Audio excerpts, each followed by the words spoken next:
그런 지훈이 오늘 예고도 없이 여자친구를 집에 데려왔다. 어머니, 놀라시겠지만 이 사람이 은세입니다. 제 여자친구예요. 안녕하세요, 윤 회장님. 이렇게 갑작스럽게 찾아뵙게 되어 정말 죄송합니다. 제가 직접 만든 송편과 오미자청입니다.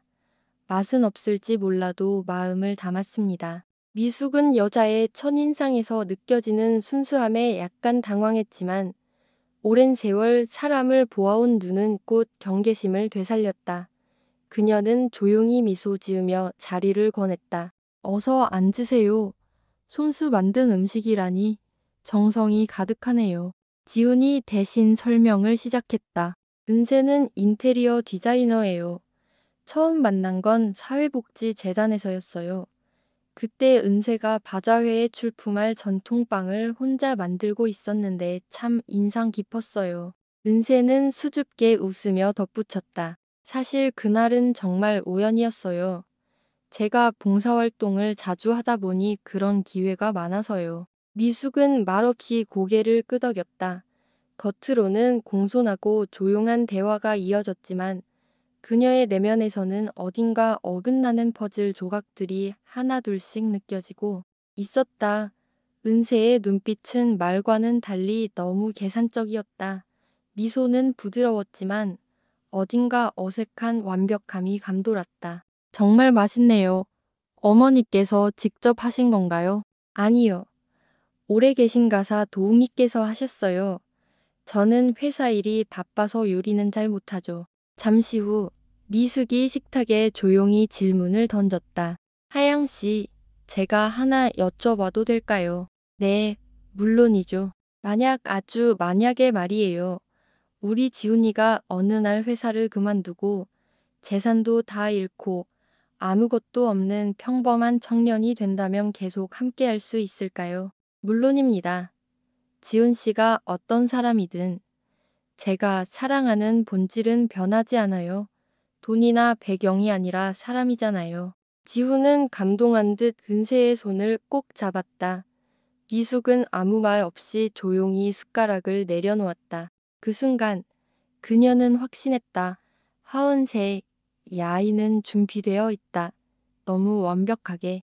너무 완벽해서 오히려 이상했다. 그녀는 조용히 독백했다. 예쁘고 공손하고 지혜로워 보이지. 그런데 왜 이렇게 마음이 불편하지? 오미자차의 붉은 빛이 찻잔 속에서 천천히 퍼져갔다.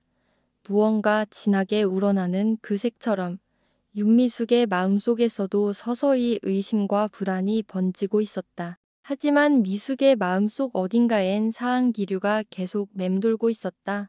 그녀는 평생 수많은 사람을 상대해왔다. 정치인, 재계 인사, 투자자, 심지어는 사기꾼까지. 사람의 겉모습이 얼마나 잘 포장될 수 있는지를 누구보다 잘 알고 있었다. 저녁 식사가 끝난 후 세 사람은 다시 응접실로 자리를 옮겼다. 안락한 소파에 앉은 은세는 조심스럽게 차를 따르며 말했다. 오늘 정말 초대해 주셔서 감사합니다. 이렇게 훌륭한 분을 뵐 수 있어서 영광이에요. 초대라기보단 갑작스러운 방문이었지만 말이에요. 미숙은 부드럽게 웃으며 말을 건넸다. 은세는 당황하지 않고 웃으며 고개를 숙였다. 그 점은 정말 죄송하게 생각해요. 지훈 씨가 저한테 너무 자랑을 많이 해서 제가 꼭 뵙고 싶었거든요. 그녀는 자연스럽게 말을 이어갔다. 어색함 없이 부드럽게 낯이 오래전부터 이 자리를 상상해온 것처럼. 미숙은 속으로 생각했다. 정말 잘 준비된 아이구나. 지훈이 중간에서 분위기를 부드럽게 만들려 애썼다. 어머니, 은세가 만든 송편 드셔보셨어요? 그날 바자회에서 이걸로 줄이 몇십 미터나 섰대요. 그래, 그 정도였나. 은세는 수줍게 웃으며 말했다. 그날은 날씨도 좋아서 그런지 사람들이 많았어요. 사실 모양은 엉망이었는데 맛이 괜찮았나 봐요. 겉모양보다 정성이죠. 그녀는 조용히 입을 열었다. 은세 양, 네. 회장님, 혹시 본가는 어디세요? 수원이에요. 부모님은 작은 식당을 운영하세요. 그렇군요. 어려서부터 많이 도우셨겠네요. 네, 어릴 땐 학교 끝나면 늘 가게에 가서 그릇 닦고 서빙도 했어요.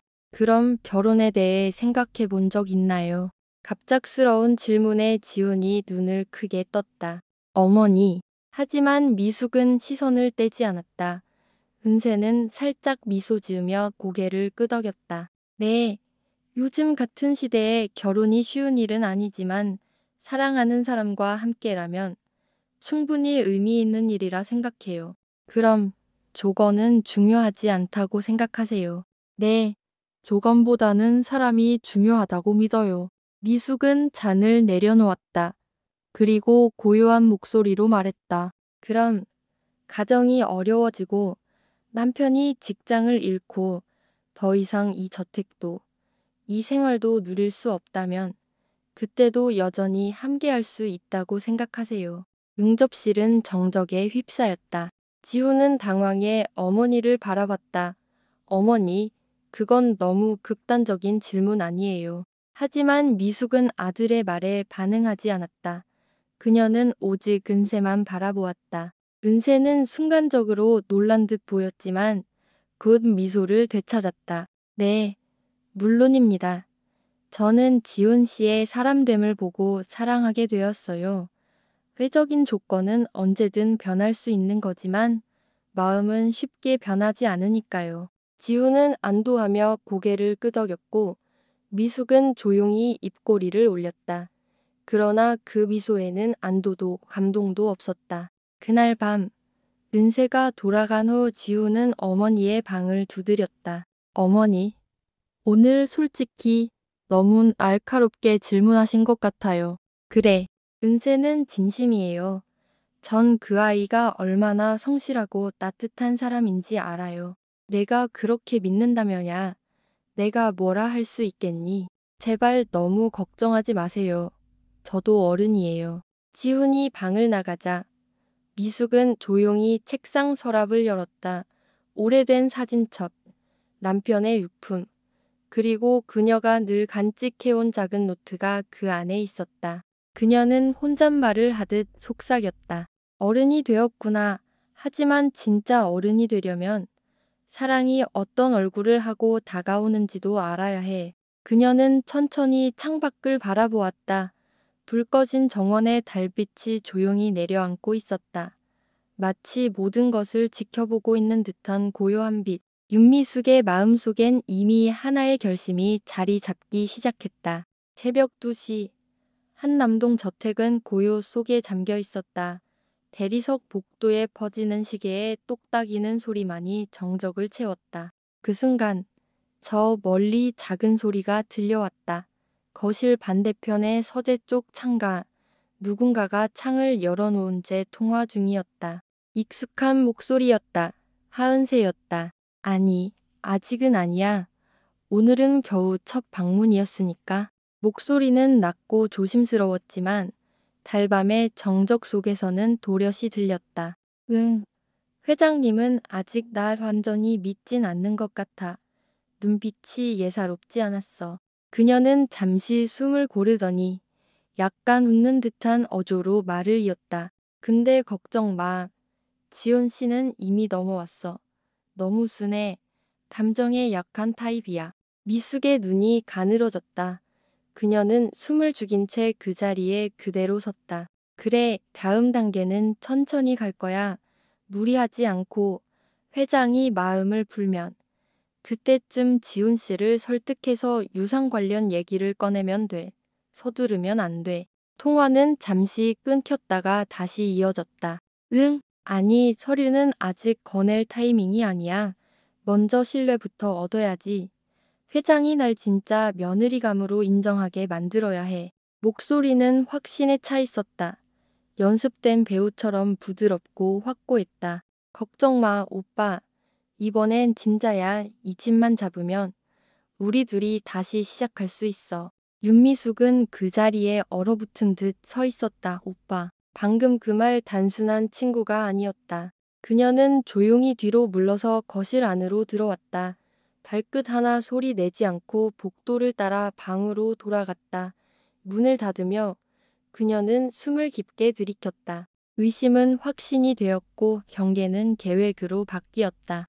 책상 앞에 앉은 그녀는 천천히 다이어리를 펼쳤다. 깔끔하게 정리된 글씨 사이에 오늘 날짜를 적었다. 그리고 간단히 메모를 남겼다. 오전 0시 14분 하은세, 전화통화 내용, 지훈 이용, 회장 신뢰 유도, 상속 의도, 인물 언급, 오빠 강우진, 이름 추정, 목표, 자산 확보 후 함께 시작. 그녀는 펜을 놓고 손가락을 깍지 꼈다. 오랜 시간 혼자서 회사를 키우고 지훈을 지키기 위해 희생해왔던 날들이 머릿속을 스쳐갔다. 누구보다 냉정하고 단호하게 판단해야 할 때였다. 아들이 상처 입는 걸 막기 위해서라도 감정에 휘둘려선 안 됐다. 다음 날 아침 윤 회장은 예전처럼 단정한 정장 차림으로 사무실로 향했다. 그녀의 비서가 묻자 그녀는 짧게 말했다. 김 비서, 사설 탐정 연결해줘요. 조용하고 확실한 사람으로 무슨 일 때문이신지 여쭤봐도 될까요? 아직은 아니에요. 하지만 곧 필요할 거예요. 그날 오후 미숙은 지훈에게 전화를 걸었다. 지훈아, 이번 주말엔 잠깐 시골 별장에 가자. 정리할 것도 있고 바람도 쐴 겸 은세도 같이 가도 될까? 그럼 이제 내 사람인데 봐지면 섭섭하지. 미숙은 부드럽게 대답했지만 속으로는 한 수, 두 수 앞을 계산하고 있었다. 시골 별장. 그곳은 감시 카메라와 음성 녹음 시스템이 완비되어 있는 곳이었다. 그녀는 결코 감정에 휘둘리지 않았다. 상대가 연기를 한다면 그녀는 무대를 만들 준비가 되어 있었다. 윤미숙은 이미 움직이기 시작했다. 그리고 이 게임은 이제 막 시작된 것이었다. 윤미숙 회장은 식탁에서 조용히 아침 신문을 넘기고 있었다. 그리고 앞에 앉은 윤지훈과 하은세는 고요한 분위기 속에서 눈치를 살피고 있었다. 테이블 위 TV 뉴스 자막이 흘러나왔다. 속보입니다. 윤그룹 자금 세탁 혐의로 금융당국의 강도 높은 조사를 받고 있어. 지훈은 놀라며 리모컨을 들어 볼륨을 키웠다. 어머니, 이게 무슨 말이에요? 사실이에요. 미숙은 한숨을 내쉬며 신문을 접었다. 그래, 어제 밤 늦게 연락이 왔어. 회계팀이 몇 년 전 자료에서 미심쩍은 부분을 발견했다고 하더군. 그럼 지금 회사가 위험한 거예요. 당장은 아니지만 계좌가 일시 정지됐고 자산 일부는 조사 중이야. 지훈은 말을 잇지 못하고 멍하니 TV 화면을 바라보았다. 반면 은세는 얼굴빛이 살짝 굳더니 이내 표정을 고쳐 앉았다. 회장님, 괜찮으세요? 많이 놀라셨겠어요. 괜찮아요. 이런 일은 처음이 아니니까. 단지 당분간 생활이 조금 불편해질 수도 있겠네요. 그날 오후 윤 회장은 집안 가사도우미들과 보디가드에게 전원 휴직을 통보했다. 모든 사람들은 충격에 빠졌지만 그녀는 단호했다. 우리는 강남을 떠나야 해요. 당분간 아주 조용한 곳으로. 회장님, 혹시 이 상황이 오래 갈까요? 글쎄요. 조사 결과가 나와 봐야 알겠죠. 길어지면 몇 달, 짧으면 몇 주일 수도 있고요. 그럼 그동안 생활비나 필요한 부분은 어떻게 하시나요? 저축한 돈도 있고 이 집은 제 명의니까 당장 쫓겨날 일은 없어요. 은세는 더 묻지 않았지만 눈빛은 흔들렸다. 그날 밤 그녀는 몰래 외부 통화를 했다. 응, 갑자기 다 무너졌어. 회사 계좌가 막혔대. 강남 집도 떠났어. 그래서 어떻게 할 건데? 잠깐 기다려봐. 이런 상황일수록 더 가까이 있어야 해. 회장은 지금 혼란스러워. 이럴 때 감정을 자극해야 돼. 지훈은 뭐래? 그 사람은 아직도 날 믿어. 내가 고생하는 거에 감동받고 있어. 윤미숙은 한옥 안쪽 방에서 작은 녹음기를 손에 들고 있었다. 그녀는 아무 말 없이 녹음된 파일을 저장하고 다시 서랍에 넣었다. 며칠 후 아침 식사 시간, 은세는 다소 피곤한 얼굴로 밥상을 받았다. 죄송해요. 제가 아침을 준비했어야 하는데 어제 머리가 너무 아파서. 괜찮아요. 건강이 먼저죠. 미숙은 아무렇지 않게 대답하며 숟가락을 들었다. 그러면서 조용히 말했다. 지훈이는 오늘 종일 외근이래요. 혼자서 집 정리 좀 해줄 수 있겠어요. 아, 네, 물론이죠. 하지만 은세는 미숙이 외출하자마자 집안일을 손도 대지 않았다. 오히려 거실에 앉아 핸드폰을 만지작거리며 한숨을 쉬었다. 그 모습은 내부 카메라를 통해 모두 기록되고 있었다. 회장님, 이런 일까지 직접 하세요. 요즘은 그러는 수밖에 없어요. 누가 우리 사정을 알겠어요. 그녀는 묘하게 담담한 미소를 지으며 은세를 바라봤다. 우리 같은 사람도 이렇게 무너질 수 있다는 걸 은세 양도 알게 됐겠네요. 그 말에 은세는 순간 말문이 막혔다. 하지만 미숙의 눈빛은 여전히 따뜻했다. 그 온기가 오히려 더 부담스러웠다. 그날 밤 윤미숙은 녹음기와 카메라, 영상 파일을 정리하며 혼잣말을 했다. 사람은 몰락의 순간에 진짜 본색이 드러나지. 그녀는 느릿하게 창문을 열었다. 바람이 차가웠고 파주의 밤은 깊어지고 있었다. 그리고 그녀는 결코 흔들리지 않았다. 파주의 한옥은 어느새 초겨울의 기운이 감돌기 시작했다. 아침마다 서리가 내리고 바람은 점점 더 매서워졌다.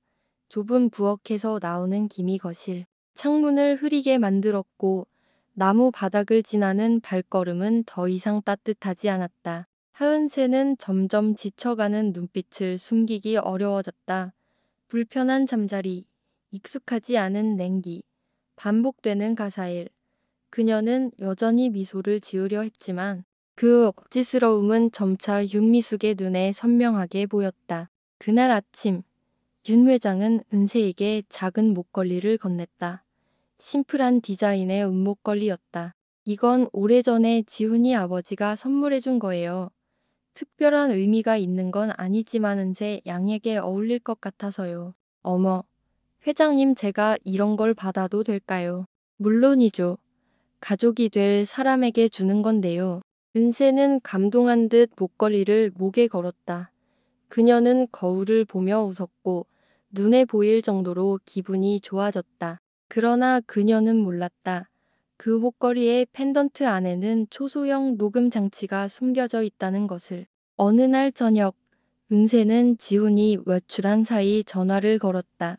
목소리는 낮고 조심스러웠다. 지훈이는 아직 아무것도 몰라. 완전 믿고 있어. 잠시 정적이 흐른 후 남자의 목소리가 들렸다. 강우진. 파주로 내려오기 전 그녀가 통화하던 바로 그 남자였다. 이젠 지칠 때도 됐을 텐데 거기서 계속 그 연극하려면 힘들지 않아? 힘들어. 진심으로. 이 지저분한 바닥 냄새. 벌레들 나 진짜 미쳐버릴 것 같아. 그럼 빨리 끝내. 다음 단계로 넘어가야지. 그래. 오늘 회장이 잠깐 자산 얘기를 꺼냈어. 예전 건물 매각하면서 남은 금액이 조금 있다는 식으로. 그거 내가 알아낼 수 있을 것 같아. 지훈은 걔는 내가 조금만 눈물 흘리면 다 믿어. 눈물엔 약하더라고. 엄마한테도 뭐라 못해. 11월 16일 은세, 강우진과 통화. 내용, 자산 노출 여부 탐색, 정서 조작을 통한 신뢰 유지, 감정 상태, 피로, 혐오 표현 증가. 다음 날, 미숙은 작은 변화를 시도했다. 일부러 거짓 정보를 흘리기 시작한 것이다. 점심 식사 중 일부러 지훈이 없는 자리에서 말했다. 은세 양, 혹시 서울에 나갈 일 있으면 이 통장 좀 맡아줄 수 있겠어요? 네, 무슨 통장이요? 예전에 쓰던 개인 비자금인데. 파주 오기 전 급하게 빼놨어요. 직원이 알면 시끄러워질까 봐요. 내가 직접 가서 정리해야 하는데 요즘 허리가 안 좋아서. 은세는 당황한 듯 웃으며 대답했다. 제가 맡아도 될까요? 그건 너무 중요한 일이잖아요. 중요하니까 믿는 사람한테 맡기는 거죠. 그날 밤 녹음기엔 다시 강우진과의 통화가 담겼다. 통장이래. 무슨 개인 비자금 통장. 진짜야. 내가 잘만 하면 그 통장 내용 다 알아낼 수 있어. 그럼 증권 관련된 건 없어? 글쎄, 아직까진 얘기 안 꺼냈어. 근데 어제 보니까 서랍에서 뭔가 도장 찼던데 혹시 대비하는 걸지도 몰라. 서두르자. 회장이 갑자기 입장 바꾸면 곤란해. 녹음 파일을 들은 미숙은 깊은 숨을 내쉬었다. 이제 더는 의심의 문제가 아니었다. 그녀는 구체적으로 행동할 시점을 판단하고 있었다. 며칠 후 미숙은 지훈을 불렀다. 지훈아, 이번 주말에 은세랑 함께 서울에 잠깐 다녀와 줄 수 있겠니? 내가 너한테 부탁하고 싶은 게 있어. 무슨 일이에요? 은세 양에게 하나 확인하고 싶은 게 있어서. 확인. 가족이 되려면 신뢰도 중요하잖니. 그 아이가 정말 우리를 어떻게 생각하는지 그냥 지켜보고 싶을 뿐이야. 지훈은 잠시 말이 없었다. 어머니의 눈빛은 흔들림이 없었고 깊은 고요 속에 단단함이 있었다. 그는 천천히 고개를 끄덕였다. 알겠어요. 하지만 제발 너무 가혹한 방식은 아니었으면 좋겠어요. 미숙은 미소 지었다. 그 미소는 차갑지도 따뜻하지도 않은 단지 현실을 직시하는 사람의 표정이었다. 그리고 그녀는 조용히 혼잣말을 했다. 이제 거의 다 왔다. 다음 날 아침, 은세는 조심스럽게 지훈을 부엌으로 불렀다. 지훈 씨, 잠깐 얘기할 수 있을까? 응, 무슨 일이야? 은세는 테이블에 미리 준비해둔 커피 두 잔을 앞에 놓고 그의 손을 살짝 잡았다. 요즘 어머니 상태 좀 걱정되지 않아? 건강 말이야? 좀 피곤하신 건 같긴 해. 지우는 무겁게 고개를 끄덕였다. 나도 알고 있어. 근데 지금은 어머니가 시간을 갖고 싶어 하셔서. 지은 씨. 은세는 그를 바라보면 잦은 목소리로 말을 이었다. 혹시 어머니한테 유산 관련해서 미리 정리해보자고 말해볼 수 있을까? 지훈은 순간적으로 눈을 크게 떴다. 뭐라고? 그건 좀. 지훈은 아무 말 없이 입술을 깨물었다. 은세는 한 걸음 더 다가왔다. 지금은 어머니가 날 어느 정도 믿고 계신 것 같아. 이럴 때 당신이 직접 나서주면 더 강한 신뢰가 생길 수 있어. 그게 나중에 우리 둘한테도 도움이 될 거고. 그날 오후 지우는 마당에서 나무 가지를 자르고 있던 어머니에게 조심스럽게 말을 꺼냈다. 어머니, 잠깐 말씀드릴 게 있어요. 그래, 무슨 일이니? 요즘 계속 이런 상황이 이어지니까 혹시라도 대비 차원에서 자산 정리를 조금 해두시는 건 어떨까 싶어서요. 미숙은 잠시 멈칫했다. 그리고 조용히 가위를 내려놓았다. 그 말을 내가 생각해서 한 거니? 아니면 누가 조언해 준 거니? 지우는 당황한 기색을 숨기며 대답했다. 그냥 저도 이제 회사에 있으니까 이런 부분에 대해서 생각이 좀 많아져서요. 혹시라도 문제가 생기기 전에 정리하면 좋지 않을까 해서. 미숙은 그를 가만히 바라보다가 고개를 끄덕였다. 알겠어. 그럼 내가 정리해둘게. 다만 그 전에 한번 가족 회의를 하자. 우리 셋이서 투명하게 감정 없이 이야기하자. 네, 그렇게 해요. 지우는 안도한 듯 고개를 숙였고 미숙은 다시 조용히 가지치기를 시작했다. 그녀의 손끝은 평온했지만 마음은 점점 더 확고해지고 있었다. 이제 거의 끝에 다다랐다. 마지막 퍼즐을 끼우기 전 그녀는 모든 감정을 내려놓기로 했다. 며칠 후 미숙은 한남동의 변호사 사무실에 연락했다. 그리고 조용히 요청했다. 가족 간 자산 관련 서류 정리, 위임장 형태로 준비해주세요. 단, 정식 공증을 받을 예정이니 내부 감시는 철저히 부탁드립니다. 그녀는 이어서 또 한 명에게 전화를 걸었다. 그동안 정보를 추적해온 사설 탐정이었다. 강우진, 위치 확인됐습니까? 좋습니다. 그 자료 회의 당일에 제게 직접 전달해 주세요. 통화를 마친 윤미숙은 느릿하게 의자에 앉았다. 그리고 스스로에게 말했다. 이제 진짜 얼굴을 마주할 시간이야. 한남동 저택의 거실은 오랜만에 조용한 정장을 입은 세 사람으로 가득 찼다. 짙은 회색 슈트를 입은 윤지훈, 연한 크림색 원피스를 차려입은 하은세, 그리고 검은 한복 상의에 회색 치마를 입은 윤미숙. 오늘은 미숙이 직접 제안한 자산 정리 관련 회의가 있는 날이었다. 응접실 중앙, 대리석 테이블 위에는 서류철과 펜이 가지런히 놓여 있었고 한쪽에는 변호사와 공증인이 대기 중이었다. 지우는 양손을 무릎 위에 가지런히 놓고 어머니의 말을 기다리고 있었다. 미숙은 조용히 고개를 끄덕이며 입을 열었다. 오늘 자리를 마련한 건 그동안 이야기한 대로 내 자산 일부에 대한 정리를 하기 위함이야. 은세는 고개를 끄덕이며 미소를 지었다.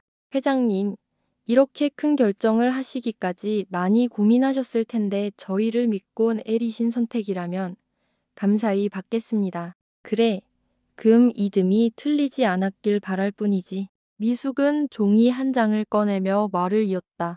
이 문서는 상속이 아니라 지원에게 일부 자산을 임시 위임하는 형식이야. 필요시 회수 가능하고 운영만 맡긴다는 조건이지. 지훈은 고개를 끄덕이며 펜을 집으려 했다. 그러나 그 순간 미숙이 손을 들어 그를 막았다. 잠깐, 서명하기 전에 한 가지만 더 확인하고 싶구나. 미숙은 자리에서 일어나 벽 쪽으로 걸어갔다. 그리고 조용히 리모컨을 들어 버튼을 눌렀다. 순간 거실 벽 한쪽에 설치된 모니터가 내려오고 화면이 켜졌다. 모두의 시선이 화면으로 향했다. 그리고 화면에 재생되기 시작한 것은 다름 아닌 녹음 파일과 함께 편집된 영상이었다. 목소리는 명확했다. 은세의 목소리, 그리고 강우진이라는 남성의 목소리. 부통장 내가 어떻게든 파악해 볼게. 회장이 숨겨놓은 자산일 수도 있어. 지훈은 아직도 날 믿어. 눈물 한 방울이면 다 돼. 너무 순해. 은세의 얼굴에서 피가 서서히 가시는 듯 했다. 입술이 파르르 떨리고 시선이 허공을 헤맸다.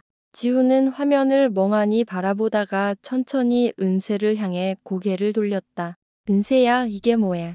아니야, 그건. 은세는 말을 잇지 못했다. 그녀는 당황한 얼굴로 미숙을 향해 소리쳤다. 회장님, 이건 불법이에요. 제 사생활을 몰래 녹음하고 그걸 여기서 틀다니. 그러나 미숙은 단호한 목소리로 말을 이었다. 넌 우리 가족의 신뢰를 조작했고 아들을 이용했고 내 자산을 노렸다. 그 어떤 사생활도 이 가족을 해하려는 음모 앞에서는 변명이 될 수 없어. 은세는 자리에서 벌떡 일어나려 했지만 변호사가 조용히 그녀의 앞을 막아섰다. 현재 상황은 법적 조치가 가능한 수준입니다. 회장님의 결정에 따라 사문서 위조, 기망, 재산 편취 밀수 등으로 형사 고소가 가능합니다. 지훈은 믿을 수 없다는 얼굴로 고개를 저었다. 은세야, 너 정말 이런 거였어? 은세는 눈에 눈물을 맺으며 그를 바라보았다. 지훈 씨, 아니야. 난 처음부터 그런 건 아니었어. 진짜야.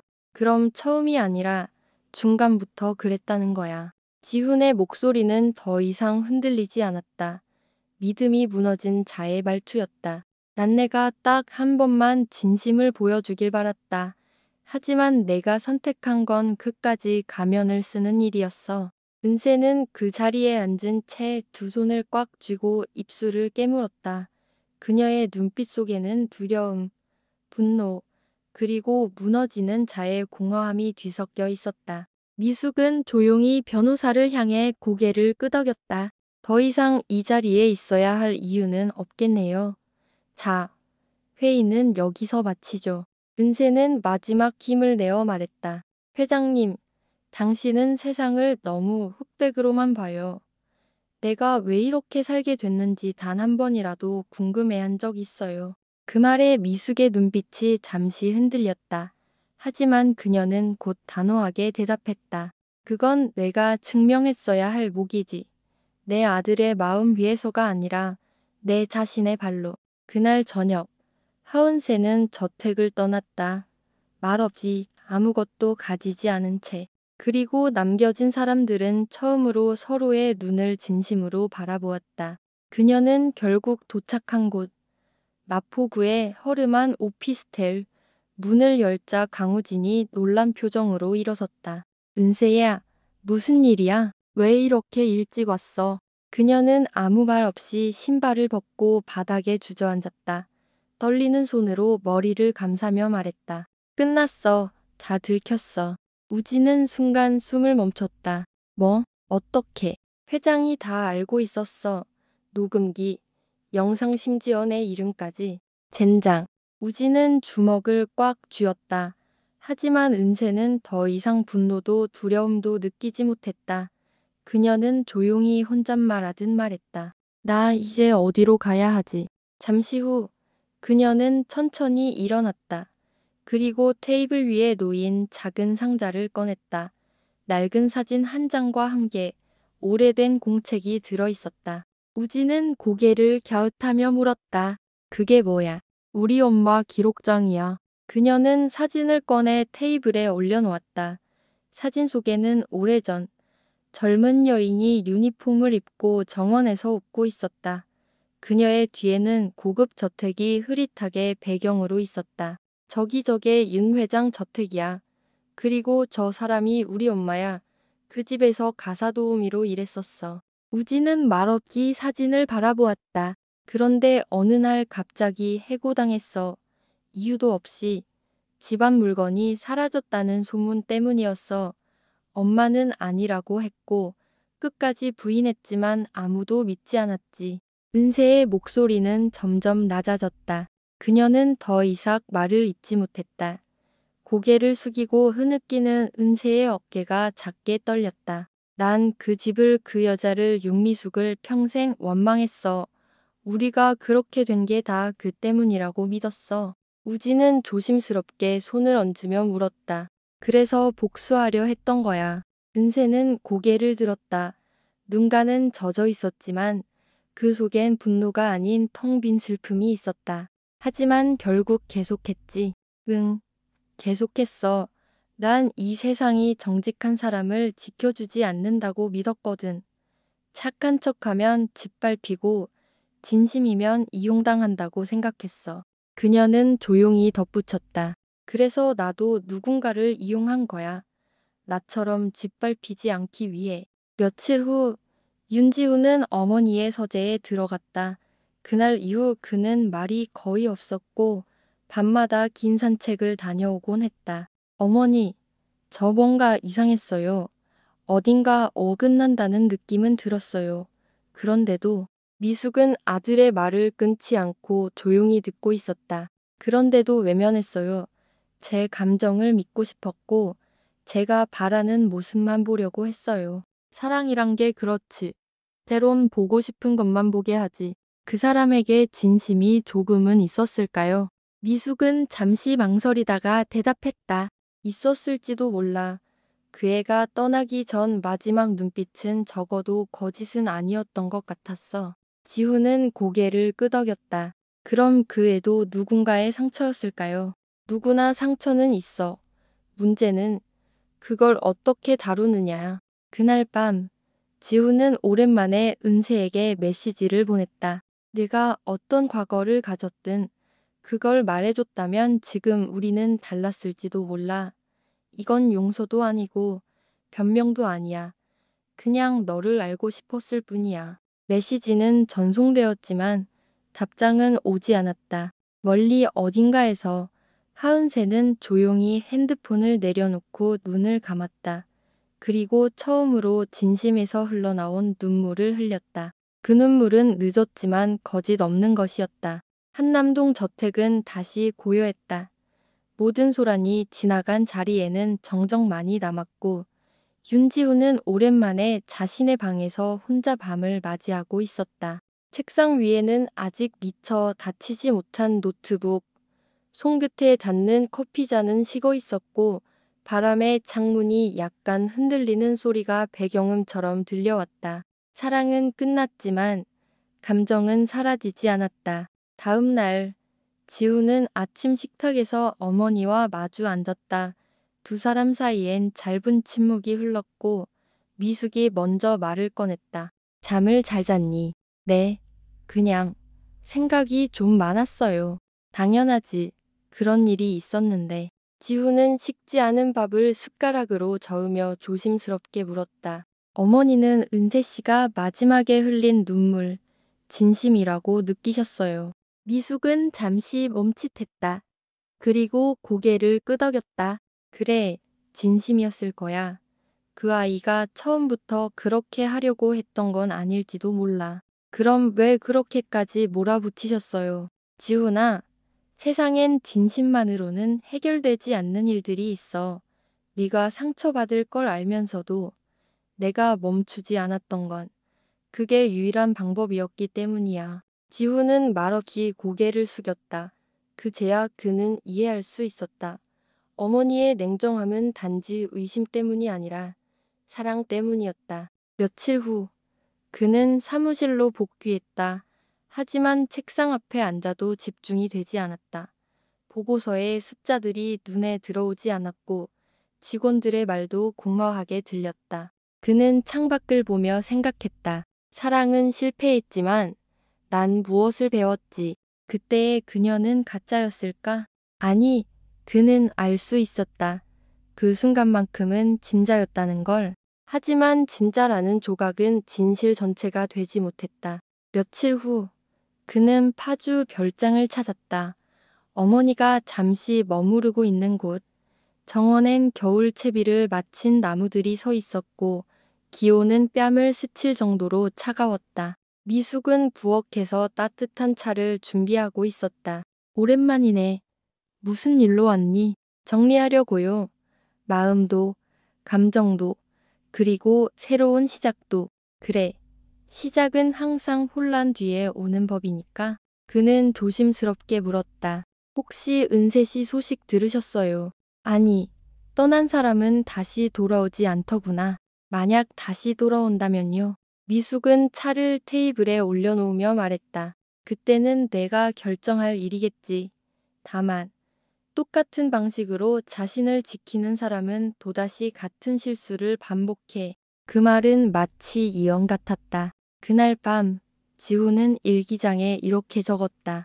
그 문장을 쓰고 나서야 그는 비로소 펜을 내려놓을 수 있었다. 그곳에서 그는 다시 삶을 바라보기 시작했다. 한 아이가 그에게 물었다. 삼촌, 왜 웃고 있어요? 지훈은 대답했다. 그냥. 이 순간이 좋아서. 그 대답은 완벽하지 않았지만 진심이었다. 그는 이제 과거에 갇힌 사람이 아니었다. 고통과 상실을 통해 사랑의 이면을 알고 진심의 무게를 배운 어른이 되어가고 있었다. 그리고 어느 저녁, 그는 꿈속에서 은세를 보았다. 따뜻한 색의 햇살 아래 정원에 홀로 앉아있던 그녀는 고개를 돌려 조용히 웃었다. 그 미소엔 미련도 미움도 없었다. 그저 하나의 인사가 담겨 있었다. 잘 지내. 꿈에서 깬 그는 창문을 열었다. 겨울바람이 방 안을 가볍게 스쳤다. 그리고 그는 알았다. 비로소 모든 것이 지나갔다는 것을. 꿈이 오는 길목, 한강 근처의 카페에 한 여인이 조용히 앉아 있었다. 창밖으로 비치는 햇살이 따뜻하게 그녀의 뺨을 비췄고 그녀는 조용히 커피잔을 들었다. 하은세, 한때 한남동 저택을 출입하던 그 여인, 회장님의 며느리 후보, 그리고 결국 모든 것을 무너뜨린 사람. 그녀는 더 이상 화려하지 않았다. 평범한 셔츠와 청바지, 소박한 메이크업. 하지만 얼굴에는 어떤 감정도 섞이지 않은 평온이 담겨 있었다. 하지만 밤이 되면 여전히 가슴 한켠엔 미련처럼 남은 이름 하나가 떠오르곤 했다. 윤지훈. 그날 이후 그는 그녀에게 어떤 연락도 하지 않았다. 그리고 그녀 역시 어떤 변명도 하지 않았다. 그저 그렇게 끝난 거였다. 그러던 어느 날 그녀는 센터 앞 벤치에 앉아 있던 한 인물을 보게 됐다. 깔끔한 재킷, 손에는 작은 꽃다발. 윤지훈이었다. 두 사람의 눈이 마주쳤다. 말없이 몇 초가 흐른 후 그는 조용히 다가와 앉았다. 잘 지냈어요. 은세는 고개를 끄덕였다. 응. 당신은? 많이 바빴죠. 어머니는 지금 제주에서 쉬고 계세요. 회사는 조금씩 정리하고 복지재단 쪽 일을 늘리고 있어요. 그녀는 눈길을 피하지 않고 담담하게 물었다. 왜 왔어요? 지훈은 손에 든 꽃다발을 그녀에게 건넸다. 누군가에게 처음으로 용서를 배우게 해준 사람에게 주고 싶었어요. 은세는 그 말을 듣고도 쉽게 받아들일 수 없었다. 잠시 침묵이 흐른 후 그녀는 조용히 물었다. 정말 날 용서할 수 있어요? 아니요. 아직은 완전히는 아니에요. 근데 이제 알 것 같아요. 누군가를 용서한다는 건 그 사람의 과거를 이해하고 덮는 게 아니라 나 자신의 마음을 놓아주는 거라는 걸. 그녀는 천천히 꽃을 받았다. 그 속엔 작은 흰색 메모가 끼워져 있었다. 우리의 진심은 결국 언젠가 누군가에게 닿는다. 지훈은 다시 말을 이었다. 그동안 계속 생각했어요. 당신이 한 선택들, 그리고 그 안에 담긴 상처들. 난 당신을 완전히 이해할 수는 없지만 이제 당신을 미워하진 않아요. 그럼 우린 다시 시작할 수 있을까요? 그는 고개를 저었다. 아니요. 우린 이미 끝났어요. 하지만 그게 나쁘다고 생각하지 않아요. 끝났기에 각자의 삶을 제대로 살아갈 수 있는 거니까요. 은세는 눈가에 잔잔한 미소를 띄었다. 눈물이 맺히지 않은 맑은 웃음이었다. 그래요. 나도 지금은 다시 돌아가고 싶지 않아요. 나 자신으로 처음부터 다시 살아보고 싶거든요. 지훈은 일어서며 마지막으로 말했다. 잘 살아줘요. 진심으로. 당신도요. 그리고 어머니께도 감사했다고 전해줘요. 그는 조용히 고개를 끄덕이고 떠났다. 그의 뒷모습은 더 이상 과거를 붙잡고 있는 이가 아니었다. 그날 밤, 은세는 다이어리를 펴고 한 줄을 적었다. 그 사람을 사랑했던 건 틀린 선택이 아니었다. 다만, 내가 틀린 방식으로 다가갔던 거였다. 그리고 몇 장을 넘긴 뒤, 마지막 페이지에 또 하나의 문장을 적었다. 내가 나를 온전히 사랑할 수 있는 날, 누군가를 다시 만나게 된다면 그땐 거짓 없이 시작하자. 한편, 윤미숙은 제주 바닷가 언덕 위에서 조용히 산책 중이었다. 지훈에게 받은 편지 하나가 손에 들려 있었다. 어머니, 고맙습니다. 저를 지켜줘서, 그리고 끝까지 믿어줘서 전 이젠 조금씩 진짜 어른이 되어가고 있는 것 같아요. 그녀는 고개를 들어 푸른 바다를 바라보았다. 세월은 언제나 흐르고 사람도 그렇게 흘러간다.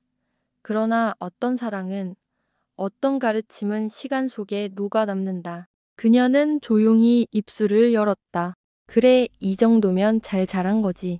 그리고 바닷바람에 머리를 맡긴 채 천천히 걸음을 옮겼다. 어느 여름 저녁, 이름 모를 도시의 골목에서 한 여자가 아이들의 손을 잡고 걷고 있었다. 아이들이 웃고 있었고 여자의 눈가에는 햇살이 닿고 있었다. 그녀의 이름은 이제 하은세가 아니었을지도 모른다. 하지만 그녀의 미소는 처음으로 거짓이 아니었다.